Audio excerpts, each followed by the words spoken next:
merujuk pada pedoman manajemen risiko dari POM tersebut. Nah, untuk itu akan saya buka terlebih dahulu pedomannya.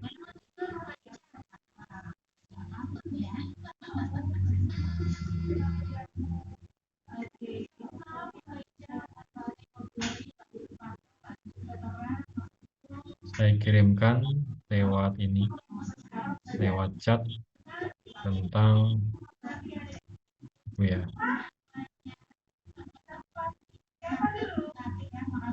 pedomannya, sehingga masing-masing nanti buka sendiri-sendiri. Nah, ya.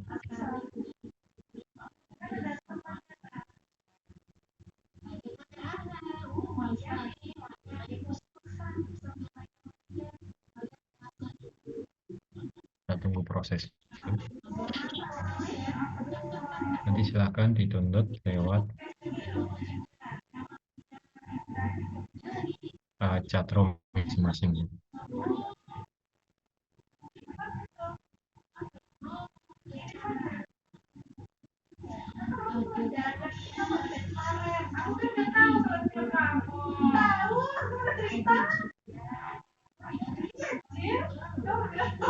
Ya, saya kirimkan, kita buka bersama.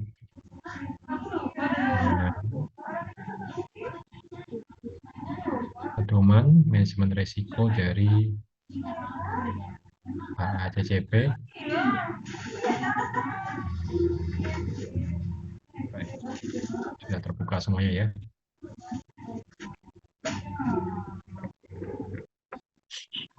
Di sini ada contohnya juga. Dan contohnya itu yang kemudian yang bisa tiru untuk melakukan pembuatan portofolio masing-masing kalian yang akan dikumpulkan besok pada saat uji tengah semester. Pedoman HACCP ini dikhususkan untuk apa? Pangan berasam rendah dalam kaleng. Kalau makanan asam itu kenapa kok tidak diatur? Karena bakteri atau mikroorganisme itu umumnya dia akan mati pada kondisi asam.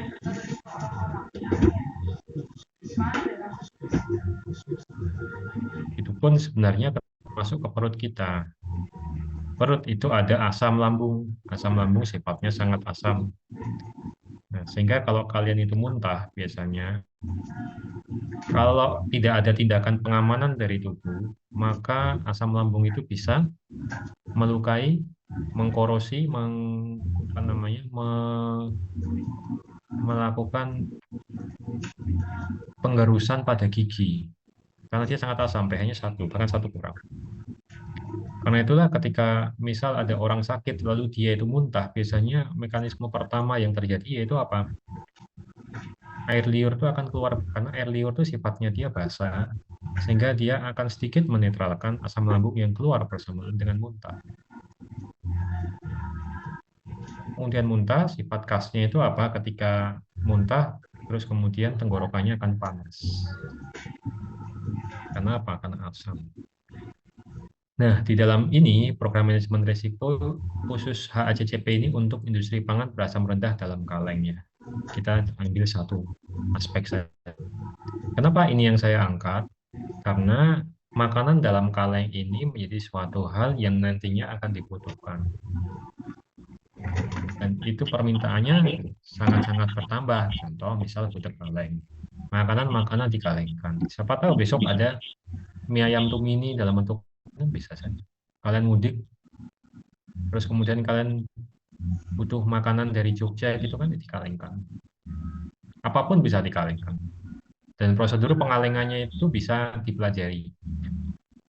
Bagi kalian yang nantinya mau memutuskan untuk magang di BRIN, saya sarankan kalau BRIN yang berhubungan dengan keamanan pangan atau BRIN yang berhubungan dengan pengolahan pangan itu ada di BRIN di Gunung Kidul di daerah Gading, Pelayan. Di sana ada 2 pusat, yaitu pusat riset halal dan pusat riset tentang keamanan pangan. Saya sudah kontak dengan mereka supaya mereka bisa mengisi di tempat kita di prodi kimia ya. Di mata kuliah apapun, apa itu kuliah atau enggak, tentang bagaimana proses pengolahan yang ada di sana. Nah, biasanya dalam satu pedoman ini, bab pertama itu jelas membahas tentang apa? Kata pengantar dulu. Ini kenapa nggak mau? Kenapa hang? Nah, udah.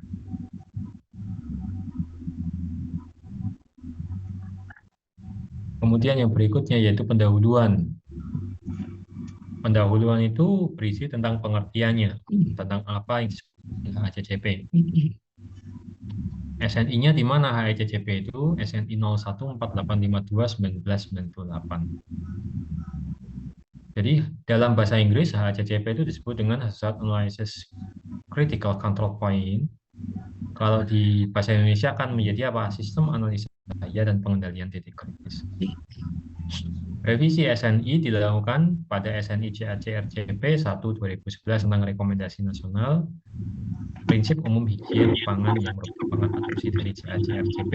Jadi SNI pada keamanan pangan itu diambil dari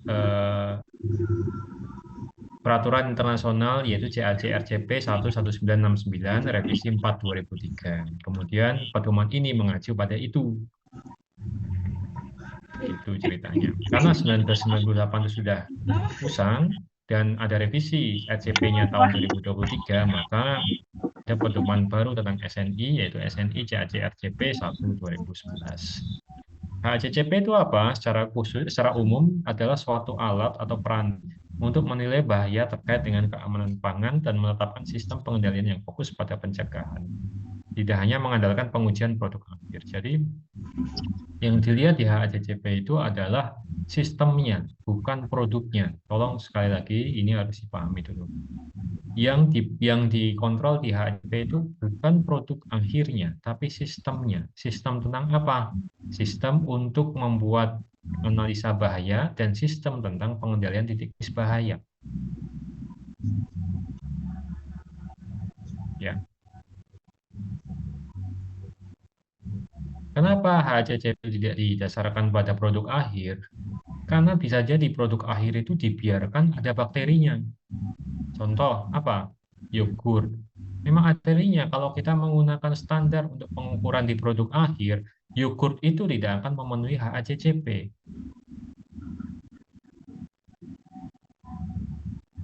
Ya, minuman atau makanan yang dia terfermentasi, enggak akan dia memenuhi HACCP. Makanya adanya di mana? Di sistem.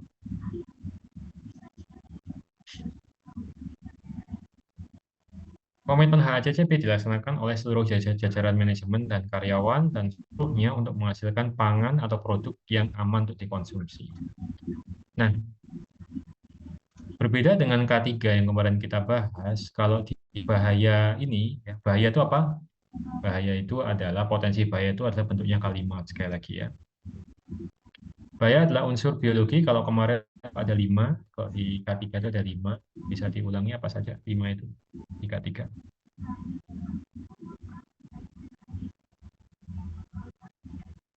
Di K3 bahaya itu ada 5, bisa diulangi apa saja?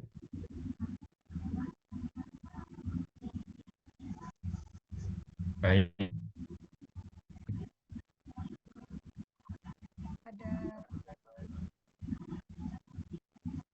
Bahaya apa? Yang di K3? Ada bahaya fisika, kimia, biologi, ergonomi, dan psikologi, Pak. Baik, terima kasih. Ada 5 itu ya, mohon itu dipahami, diingat-ingat. Nah, kalau di dalam HACCP itu yang dikenal cuma 3 bahaya. Itu cuma ada biologi bersumber dari mikroorganisme, bahaya kimia bersumber dari logam berat, residu, obat hewan, bahan pembersih, alergen. Alergen ini sifatnya tidak umum sebenarnya ya. Misal ada orang yang alergi kacang. Terus ada orang yang tidak alergi kacang. Sehingga sebenarnya kalau bahaya yang termasuk alergen ini tidak diatur secara ketat, hanya saja nanti di masanya itu harus dituliskan bahwa makanan ini mengandung alergen dan yang mengandung alergen biasanya diberikan tanda bold, ditebalkan hurufnya. Dan nanti ada tulisannya, misal tidak ada daftar alergennya ya, misal tidak ada komposisi yang sifatnya alergen, itu nanti di bawahnya akan tertulis makanan ini diolah dengan alat yang juga mengolah kacang apa apa misal seperti itu. Nah, sifat alergen ini itu didasarkan dari mana? Dari konsili kedokteran ya. Jadi itu oleh para dokter, terutama dokter yang membidani mengenai alergen. Gitu. Contoh alergi, contoh apa alergi itu contohnya? Bisa disebutkan alergi itu Alergi laktosa. apa? Minta tahu agak keras. Alergi laktosa mungkin, Pak. Laktosa intoleran. Kalau laktosa itu bukan alergi tapi intoleran aja. Jadi laktos intoleran ya. Artinya dia bukan alergi sebenarnya. Cuma tubuhnya tidak bisa menerima laktosa. Begitu. Ya, jadi kalau alergi itu bukan sesuatu yang tidak bisa diterima tubuh. Bisa tubuh menerima, hanya saja nanti ada efek yang muncul setelah mengkonsumsi alergen tersebut. Itu. Ya. Kalau laktos intoleran itu bukan bentuk alergi ya. Tapi intoleran itu adalah bentuk suatu apa sih sebenarnya? Mungkin masuk gen ya mungkin ya. Dan kebanyakan orang Asia itu biasanya laktos intoleran biasanya. Kalau kalian masih susu berarti kalian tidak termasuk di laktos intoleran. Contoh alergi yang lain apa? Alergi kacang. Kacang. Apalagi? Alergi antibiotik, Pak. Antibiotik masuk. Ya, lagi antibiotik masuk. Apalagi? Alergi seafood, alergi cuaca dingin. Baik, alergi dingin bisa masuk. Alergi. Kenapa seafood itu banyak orang yang alergi terhadap seafood? Kenapa?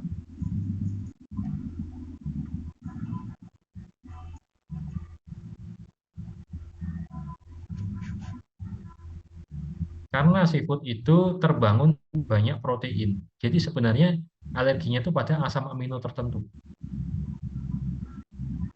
Asam amino tertentu aja. Keting misalnya. Itu asam aminonya apa yang membuat alergi? Proteinnya apa yang membuat alergi? Protein yang membangun dari eksoskeletonnya dari si kepiting. Yang itu juga ada pada udang dan yang itu juga ada pada belalang. Sehingga otomatis kalau dia itu alergi terhadap belalang, alergi terhadap udang, biasanya alergi terhadap belalang. Siapa yang sudah pernah makan belalang? Makan aja belalang. Aman kok. Nah, lalu alergi yang lain contohnya apa? Tadi kan disampaikan laktos ya. Kalau laktos itu sebenarnya intoleran. Laktos intoleran. Kalau mau alerginya kita sebutkan langsung alergi susu.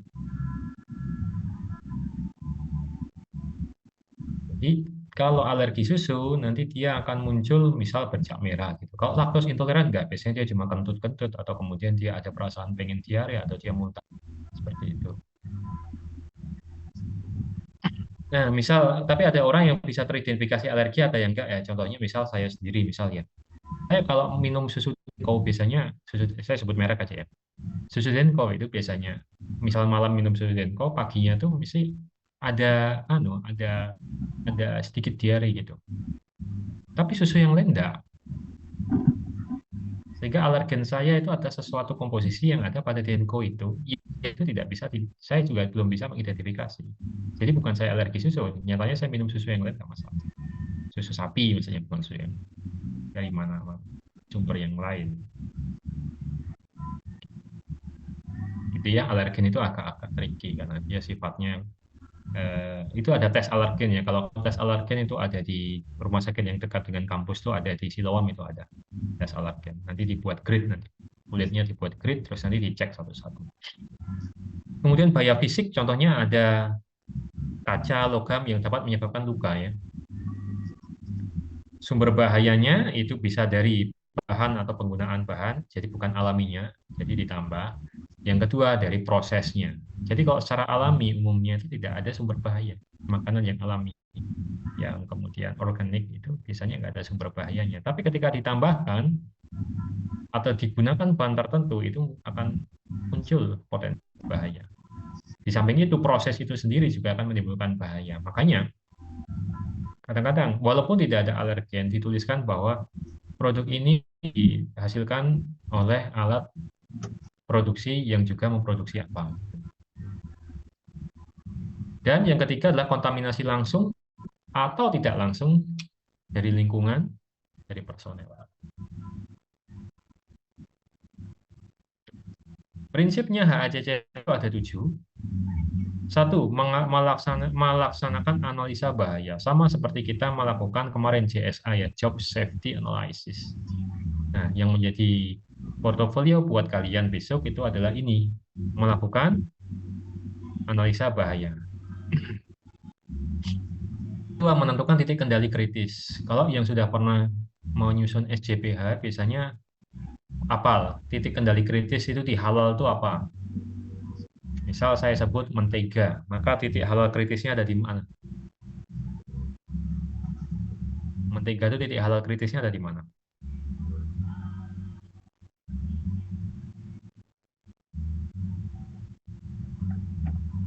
Bedanya mentega sama margarin tahu nggak? Apa bedanya butter dan margarin? Kalau mentega itu kalau mentega itu dari hewan, kalau margarin itu dari tumbuhan. Ya, betul. Butter itu dari hewan ya. Margarin itu dari tumbuhan. Jadi kalau kalian mau mencoba di rumah itu bikin kopi butter, jangan pakai margarin. Ajur rasanya. Pakai mentega.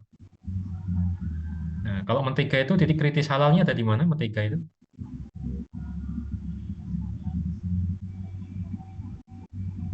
Kritis halalnya ada di mana kalau mentega?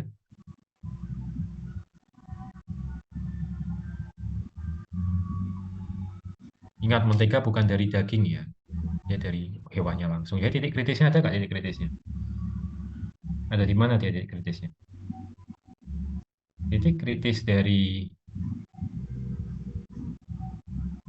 apa namanya butter atau mentega itu ada di mana? Satu-satunya titik kritisnya itu cuma ada di alat. Memang hewan mati bisa menghasilkan susu kan? Butter itu kan dari susu misalnya. Memang hewan mati bisa menghasilkan susu, bisa. Enggak. Kecuali butternya dari lemaknya, lemak hewan. Nah, kalau dari lemak hewannya, bukan susunya, bukan produknya ya. Itu bisa dari itu sendiri penyembeliannya bagaimana.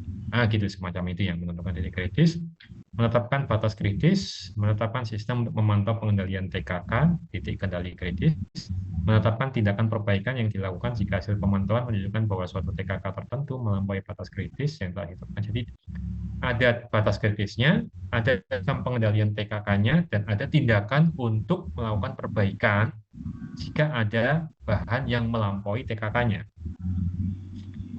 Menetapkan prosedur verifikasi, dan yang terakhir menetapkan sistem dokumentasi. Sekali lagi, untuk suatu standar misalnya prosedurnya cuma ada 2. Do what you write what you do. Tulis apa yang kamu lakukan apa yang kamu tulis. Jadi dokumentasi itu menjadi hal penting. Kalian lapor pada polisi nggak punya bukti nggak akan diproses. Kalaupun diproses pun nanti prosesnya juga pasti akan lama. Kalau kalian nggak punya teman atau kalian sendiri bukan orang hukum itu biasanya prosesnya lama.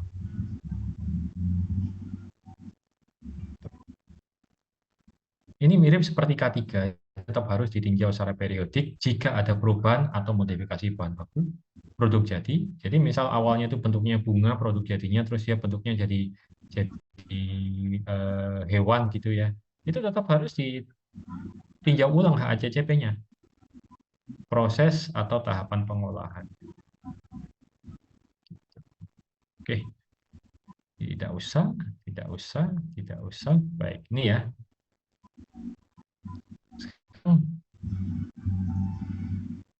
Identifikasi bahaya. Halaman 9. Bahaya yang mungkin terjadi pada setiap tahap proses harus dipertimbangkan dalam identifikasi bahaya. Bahaya yang mungkin terjadi memiliki arti bahwa kemarin sama seperti K3 sebenarnya. Bahaya tertentu yang diketahui terjadi pada produk tertentu berdasarkan laporan ilmiah. Jadi tidak kita berdasarkan pengalaman orang atau kemudian kata orang jari ini siapa itu, tapi kita harus ada kajian ilmiahnya. Dari mana itu? Dari artikel penelitian. Dan bahaya yang diketahui terjadi di Indonesia. Bila ingin timbangan informasi dari luar negeri. Contohnya apa? Penyakit tropis, mikroorganisme tropis. Itu kan nggak ada di luar negeri.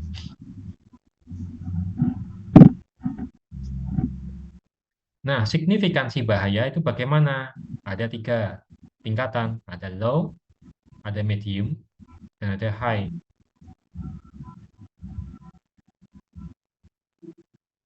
Nah, signifikansi itu bisa dari frekuensi bahaya akan terjadi, dan yang kedua bisa dari tingkat keparahan bahayanya. Sehingga tim HACCP itu harus memiliki pengetahuan tentang mikrobiologi pangan, riset-riset ilmiah, proses, dan seterusnya. Nanti dibuat dalam bentuk seperti ini ya. Ini kepotong ini tabelnya. Jadi tingkat keparahan itu dibuat horizontal, tingkat terjadi atau frekuensi terjadi dibuat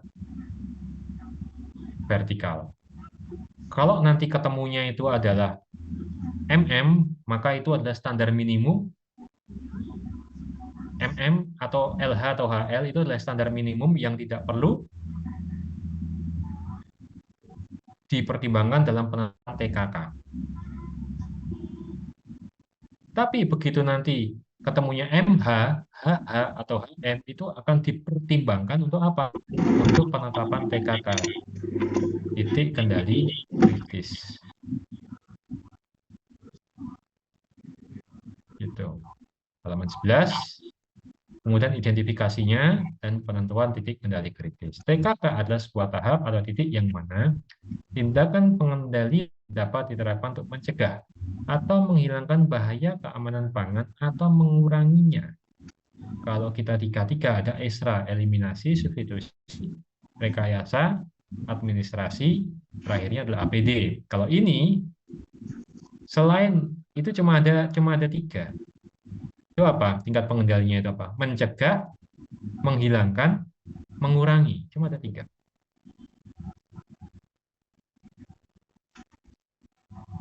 Mencegah, menghilangkan, mengurangi. Itu aja.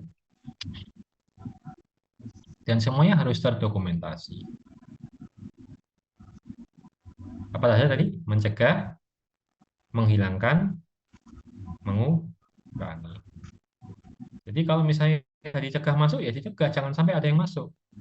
Kalau misalnya sudah masuk, berarti harus ada proses penghilangan. Tapi kalau bahan itu tidak bisa dihilangkan sama sekali di pangan itu karena sangat dibutuhkan, kita dikurangi ke tahap yang dapat diterima. Bedakan ya dengan K3. Kalau K3 itu ada 5 ESRA. Eliminasi, substitusi, rekayasa, administrasi, APD. Kalau ini tingkat pengendaliannya ada berapa? Cuma ada 3. Mencegah, menghilangkan, mengurangi. Perlu, tidak perlu, langsung kita ke lampirannya saja. Tentang analisis. Oke ya, ini contoh lembar kerja halaman 23, silakan dibuka semua. Contoh lembar kerja analisis bahaya proses kombinasi. Yang diidentifikasi apa di sini? Tahapan prosesnya itu ada penerimaan daging sapi matang dari beku. Ini berarti ini ada proses dokumentasi untuk suatu pengolahan atau suatu pabrik pengolahan daging sapi matang dadu beku. Mungkin di Australia ya. Daging sapi matang dadu bekunya ya. Terus ada penerimaan baku non daging, penerimaan bahan kaleng ke masyarakat, penyimpanan daging sapi matang beku, penyimpanan bahan baku non daging, penyimpanan bahan. Oke. Kira-kira kalau kalian baca sampai akhir, coba kalian baca sampai akhir. Ini kira-kira membuat apa? Ini kira-kira analisis bahaya untuk pabrik yang membuat apa? Coba kalian analisis coba. Itu bisa bahaya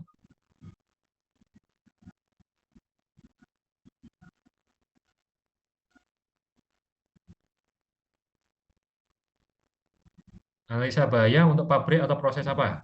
Coba kalian pikirkan. Kira-kira untuk apa itu?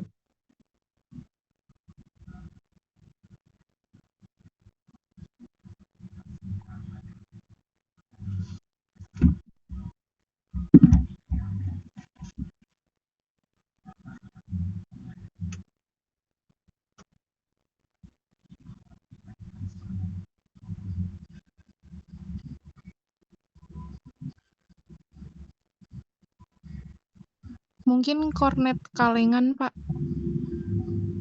Kornet kalengan. Ada pendapat yang lain?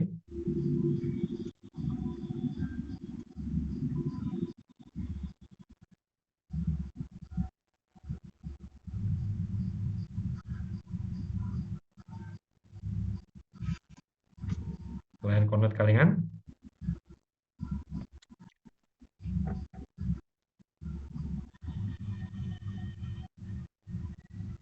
Ingat ini ya, misalnya penerimaan bahan baku non daging halaman 24 secara fisik itu ada apa? Kacang, kentang, kering. Jadi kira-kira apa itu? Daging ditambah kacang ditambah kentang kering. Kira-kira ya.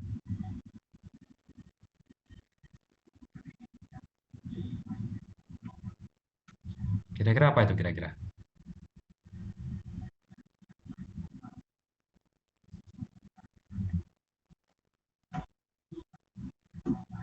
Daging, tapi ada tambahan baku non daging yaitu apa? Kacang dan kentang kering. Kira-kira apa?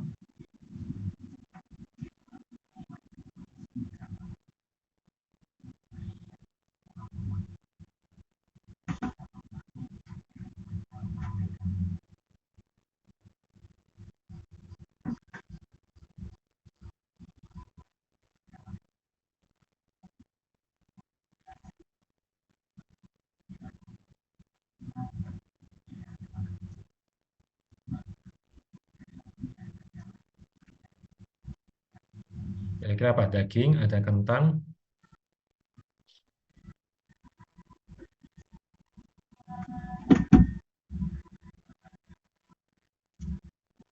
Ini kira-kira makanan apa itu? Coba kalian tebak aja. Selain kornet, mungkin yang lain yang mengandung kacang sama kentang supaya kalian punya bayangan. Ya, bisa rendang. Bisa juga apa yang lain? Dan rendang. Bisa rendang. Bisa apa lagi?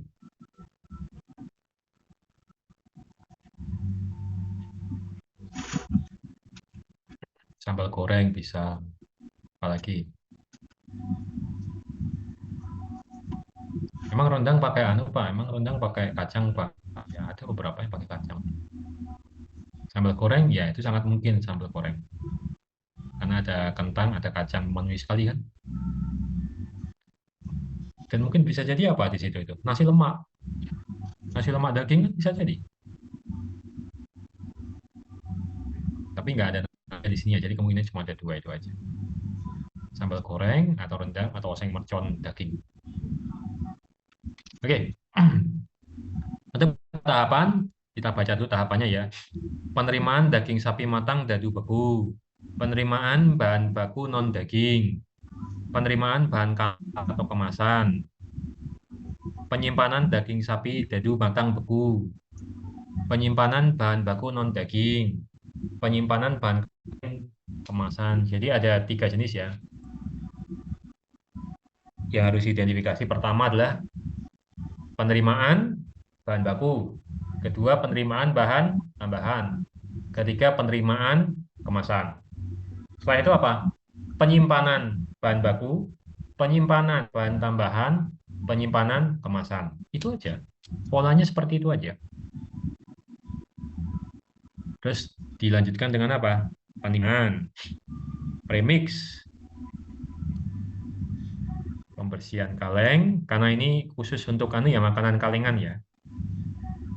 Di kaleng, dan kalian nanti membuatnya juga untuk yang makanan kalengan. Kalian bisa misal di daerah kalian ada apa gitu, coba kalian kalengkan, terus dibuat analisis baik macam ini.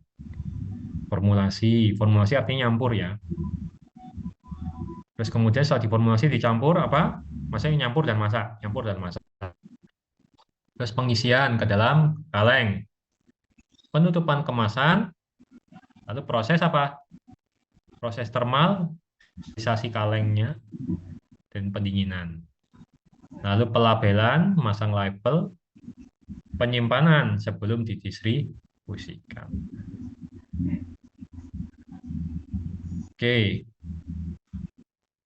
Oke, kita bahas dulu yang ini sebelum kita ke TTK ya. Satu aja yang kan kita bahas, misalnya penerimaan daging sapi matang, dua nanti, penerimaan dan penyimpanan ya, ada bedanya.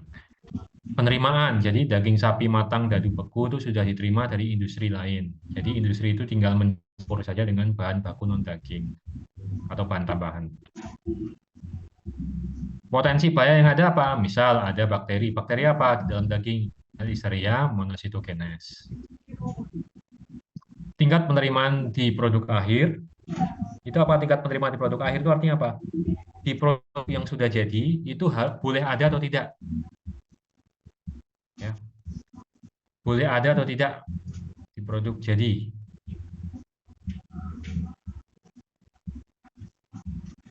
Ya, maksudnya di daging sapi matang dadu beku itu boleh ada atau tidak? Toleransinya ada atau tidak? Kalau kimia tidak terdeteksi, nggak boleh terdeteksi. Kalau benda fisik tidak boleh ada benda asing, jadi gitu ya. Justifikasi itu apa? Alasan. Kenapa kok bisa ada Listeria monocytogenes di dalam satu daging sapi matang yang sudah daging sapi dadu yang sudah matang?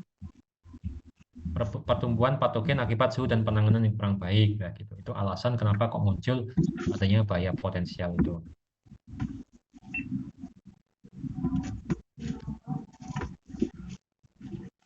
Apakah bahaya potensial nyata? Kalian tentukan sendiri. Bakteri itu mungkin nggak terjadi, sangat mungkin dong. Di mana ada air, di situ ada kehidupan. Makanya di sini dituliskan H. Kenapa kok kemudian antibiotik dan pestisida itu tidak peluangnya too low? Karena sapi sakit nggak boleh disembelih.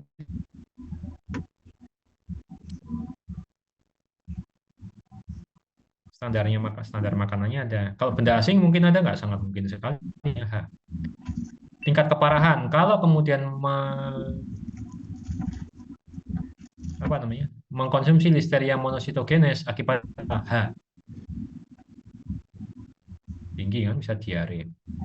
Kimia, keparahannya apa? Kalau misalnya kita mengkonsumsi antibiotik atau pestisida. Keparahan itu bagaimana menghitungnya? Kalau dia itu kita makan kemudian dia langsung berefek, berarti itu parah. Baik. Kalau kita makan itu berefeknya agak lama karena membutuhkan akumulasi yang banyak, maka itu M. Kalau kemudian kita makan nggak ada efek apa? L. Mengukur tingkat signifikansi bagaimana? Tadi pasangannya itu apa? HH, HM, atau MH. Itu signifikan.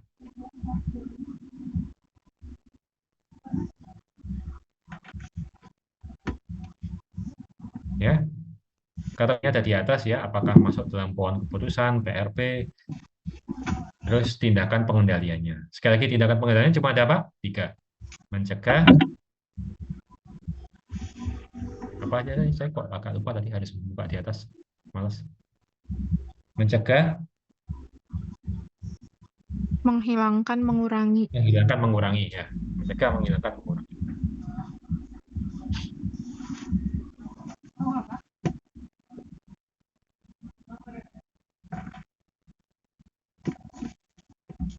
Oke. Kalau penyimpanan, apakah penyimpanan juga butuh? Juga. Mungkin nggak di dalam penyimpanan itu ada kimia. Ya kalau misalnya kemasannya diganti bisa jadi ada, tapi kan hampir-hampir nggak. Sorry, kalau fisik, kalau kemasannya diganti bisa jadi ada. Kalau kemasannya nggak diganti nggak usah. L dan H signifikan nggak? Nggak. Rumus yang signifikan itu kalau apa? H, MH, atau HM. Kalau LH enggak.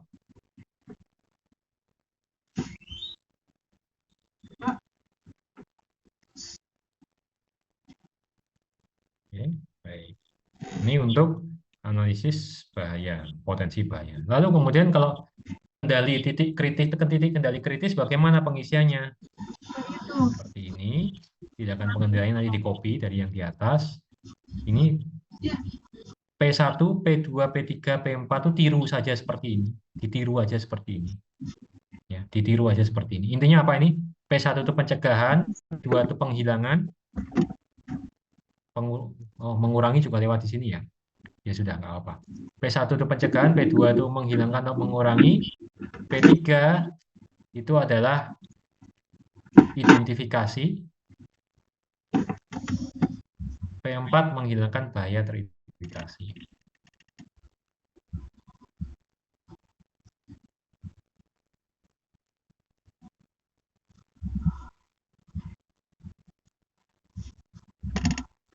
Dan masuk ke TKK apabila apa? P1, P2, P3, P4 itu terpenuhi semuanya.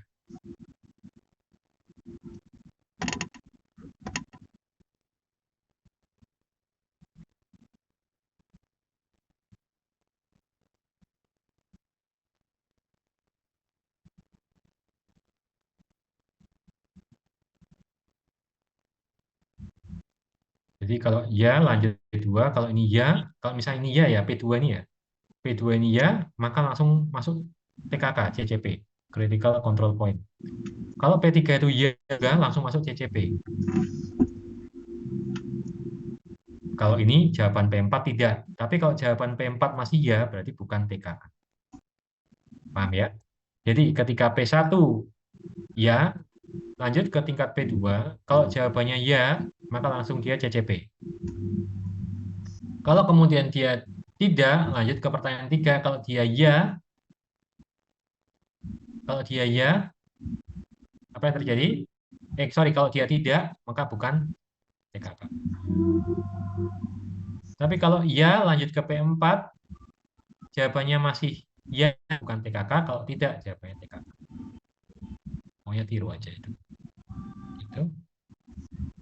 Ini sudah, ini nggak usah, jadi cuma 2 itu aja.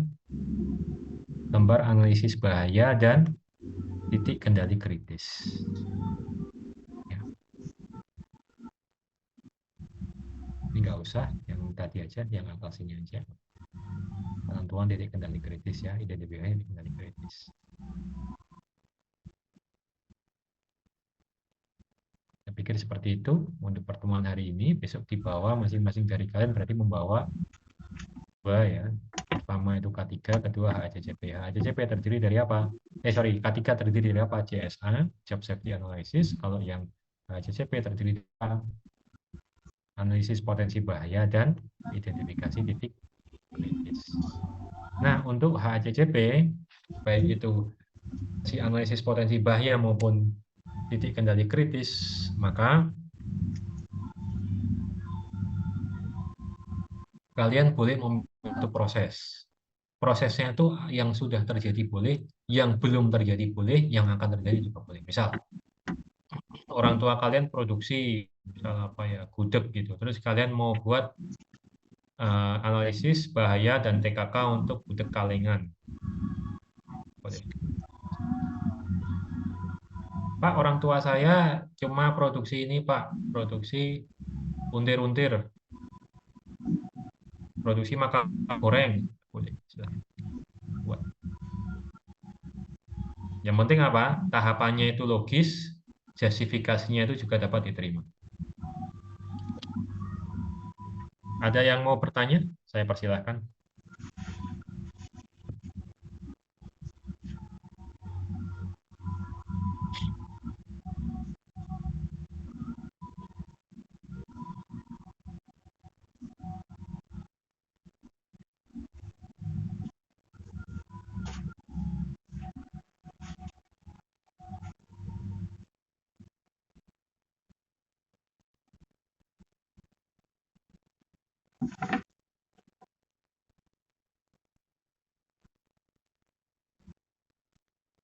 Silakan kalau ada pertanyaan boleh ditanyakan. Langsung saja untuk menunggu.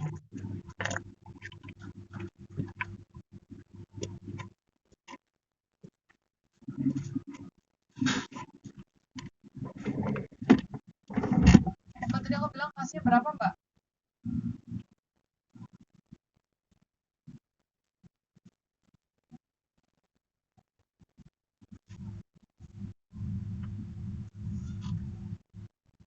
Kalau tidak ada, maka mohon tuh dikerjakan secara individu ya. Besok kita tesnya, baik kelas A maupun kelas B semuanya adalah tes